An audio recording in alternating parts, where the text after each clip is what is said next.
আবার এই যে আমি কথা বলছি এগুলো বানানো হয়েছে হচ্ছে লোহা দিয়ে। মূল মেটাল কি বলেন তো?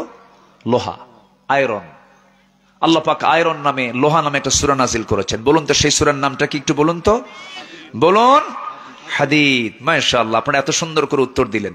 হাদিদ, হাদিদ মানে হচ্ছে লোহা।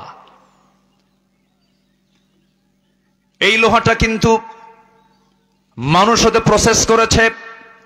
আপনার বাড়ির ছাদের রড কেএসআরএম বিএসআরএম প্রসেস করেছে, কিন্তু কেউ কিন্তু লোহা বানায় নাই। লোহাটা এসেছে কোন জায়গা থেকে?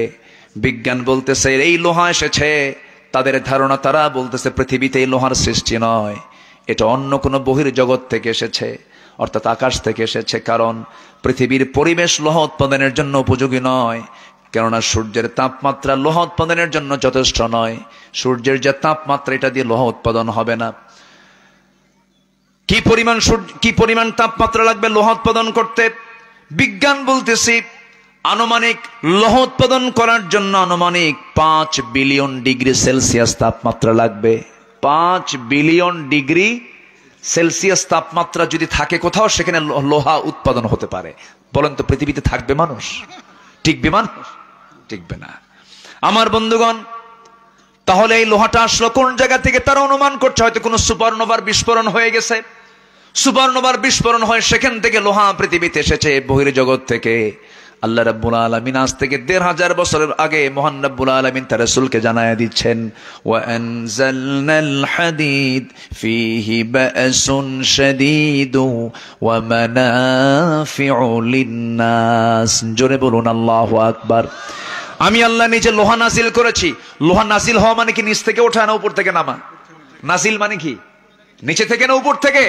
আকাশ থেকে। কে নাজিল করেছেন? বলেন তো কোরআন কি পৃথিবীর কোন লেখকের লেখা হতে পারে? এই কিতাব হতে পারে? কেমনে কেমনে সম্ভব? আল্লাহু আকবার। আল্লাহ বলছেন এত কিছু দিলাম, তোমার বডি হাড় না থাকলে যেমন তুমি দাঁড়াতে পারতে না, পৃথিবীর কোন মেশিন তৈরি না হতো যদি লোহা না থাকতো। লোহা হচ্ছে স্ট্রাকচার। লোহা কি? বিমান, একটা বডি, লোহা লাগবে। একটা ক্যামেরা, লোহা লাগবে। মাইক, লোহা লাগবে। একটা ঘড়ি, লোহা লাগবে। একটা মেটাল, লোহা লাগবে। যা চান লোহা ছাড়া কোনো। ফিহি বা'সুন শাদীদু ওয়া মানাফিউ লিন-নাস, যার মধ্যে আমি আল্লাহ তাআলা মানুষের অনেক কল্যাণ রেখে দিয়েছি। জোরে বলি সুবহানাল্লাহ। এখন কি বলেন কোরআন কি শুধু ধর্মীয় কিতাব মনে হয়? শুধু ধর্মীয় কিতাব, নামাজের কিতাব মনে হয় এটা?